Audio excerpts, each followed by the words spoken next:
যি সময়ত শাসকীয় পক্ষই ইখনৰ পাছত সিখন সভা অনুষ্ঠিত কৰি এতিয়াৰে পৰা 2026ৰ বিধানসভা নিৰ্বাচনলৈ প্ৰস্তুতি চলাইছে, সেই সময়ত বিৰোধী দলসমূহৰ মাজত সৃষ্টি হৈছে তীব্ৰ সংঘাতৰ।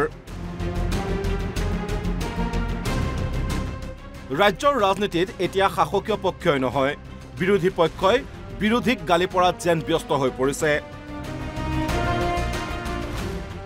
দুদিন পূৰ্বে কংগ্ৰেছে এক সংবাদমেল আয়োজন কৰি তীব্ৰ আক্ৰমণ কৰিছিল অখিল গগৈক। দলটোৰ জ্যেষ্ঠ মুখপাত্ৰ মেহদী আলম বৰাই অখিল গগৈয়ে সংখ্যালঘু এলেকাত অনুষ্ঠিত কৰা সভাসমূহক লৈ তীব্ৰ প্ৰতিক্ৰিয়া প্ৰকাশ কৰিছিল। কংগ্ৰেছৰ দুৰ্গত অখিলৰ জনসভা কিয় প্ৰশ্ন কৰিছিল মেহদী আলম বৰাই।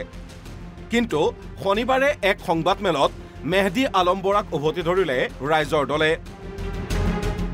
ইটোৰ পাছত সিটো প্ৰশ্নৰ কংগ্ৰেছক তীব্ৰ প্ৰত্যুত্তৰ দিয়ে ৰাইজৰ দলৰ এইসকল নেতাই। প্ৰত্যুত্তৰ এক, মেহদী আলম বৰা, আয়াৰাম গয়াৰাম।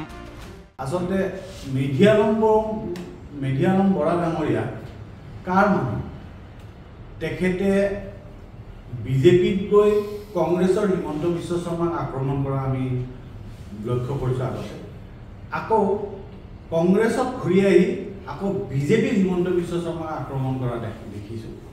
এগৰাকী ব্যক্তি আয়াৰাম গয়াৰাম, কোনদিনাখন তেখেত বিজেপিত থাকে, কোনদিনাখন কংগ্ৰেছত থাকে, এই হিচাপটো ৰখাটোৱে অসুবিধা।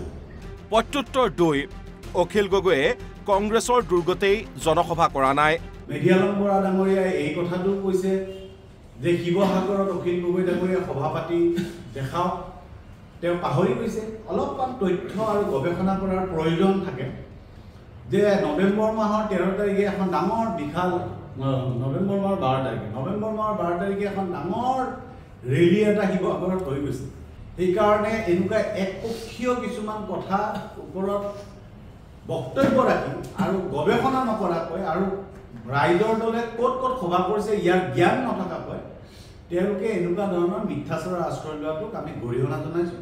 প্ৰত্যুত্তৰ তিনি, যদি এইটো কংগ্ৰেছৰ বক্তব্য হয় তেতিয়াহ'লে এটা কথা আমি স্পষ্ট কৰিব বিচাৰোঁ, যোৱা লোকসভা নিৰ্বাচনৰ প্ৰাক মুহূৰ্তত কংগ্ৰেছৰ দুগৰাকী কাৰ্যকৰী সভাপতি, এগৰাকী ৰাণা গোস্বামী, এগৰাকী কমলাক্ষ পুৰকায়স্থ বিজেপিত যোগদান কৰিছে। এগৰাকী প্ৰাক্তন মন্ত্ৰী আৰু বৰ্তমানৰ বিধায়ক বসন্ত দাস বিজেপিত যোগদান কৰিছে।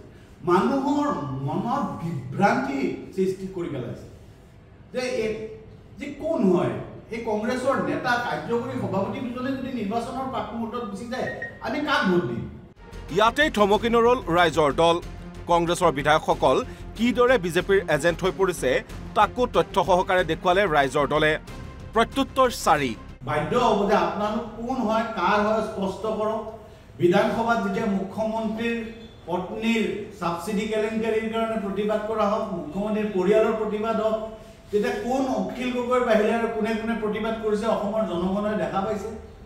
কোন কেতিয়া আয়াৰাম গয়াৰাম কংগ্ৰেছৰ হৈছে, কংগ্ৰেছৰ নাৰ্চাৰীত লালিত পালিত হৈ অসমত কোনে এতিয়া বৰ্তমান ৰাজনীতি কৰি আছে এই কথাবোৰ স্পষ্ট।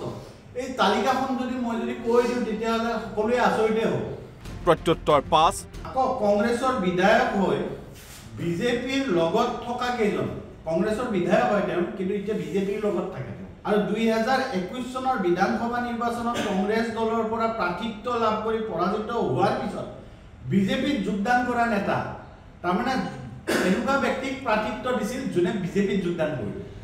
প্ৰত্যুত্তৰ ছয়, যদি মেহদী আলম বৰা ডাঙৰীয়াৰ এয়া বক্তব্য হয় তেতিয়াহ'লে একো ক'বলগীয়া নাই।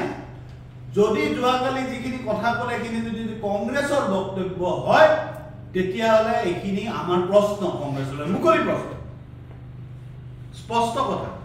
আৰু ৰাইজক এইবিলাক আভুৱা ভৰা কথা কৈ বিভ্ৰান্ত কৰি লাভ নাই। বিৰোধী ঐক্যৰ পৰা কংগ্ৰেছ নিজে ওলাই গৈছে। তেওঁলোকে এতিয়া তালাফাল লগাই যদি ক'ব বিচাৰে, মানুহক পতিয়নি হ'ব বিচাৰে যে ঐক্যবদ্ধ হ'ব লাগে, তে প্ৰতাৰণা আৰু অবিশ্বাসৰ বাতাবৰণ সৃষ্টি কৰি বিশ্বাসঘাতকতা কৰা ৰাজনৈতিক দলটো কোন? ইফালে কংগ্ৰেছ আৰু ৰাইজৰ দলৰ বাকবিতণ্ডা ফুল চুইঙত এনজয় কৰিছে বিজেপিৰ ডিব্ৰুগড়ৰ বিধায়ক প্ৰশান্ত ফুকনে। ২৬ত বিৰোধী দলসমূহে দিছপুৰ দখলৰ যি আশা দেখিছে জনতাক মুংগেৰী লাল কি হাছিন স্বপ্ন বুলি আখ্যা দিলে প্ৰশান্ত ফুকনে। সেইটো ওচৰ পাবলৈকে যোৱাৰ আগতে তেওঁলোক থানবান হ'ল আৰু এইবিলাক হ'ল তাৰ এটা এনেক্সাৰ। তাহাঁতি অহা 26ৰ তেওঁলোক যিটো পৰিকল্পনা কৰিছে সেইটো মুংগেৰী লাল কি হাছিন স্বপ্ন। APCCৰ সভাপতি ভূপেন বৰাকে ধৰি একাধিক বিৰোধী নেতাই পুনৰ অসম সন্মিলিত মৰ্চা জীপাল কৰি তোলা হ'ব বুলি ৰাজ্যবাসীক আশ্বস্ত কৰিব বিচৰাৰ সময়তেই বিৰোধী শিবিৰত চলা এই আক্ৰমণ প্ৰত্যাক্ৰমণে পৰিৱৰ্তনকামী জনতাক নিশ্চয়কৈ হতাশ কৰিব।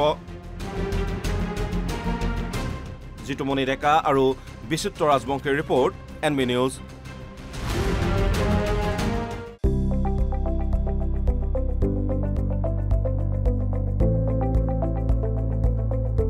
NB নিউজ, সহজ সৰল ভাষাত নৱভাৰতৰ কথা।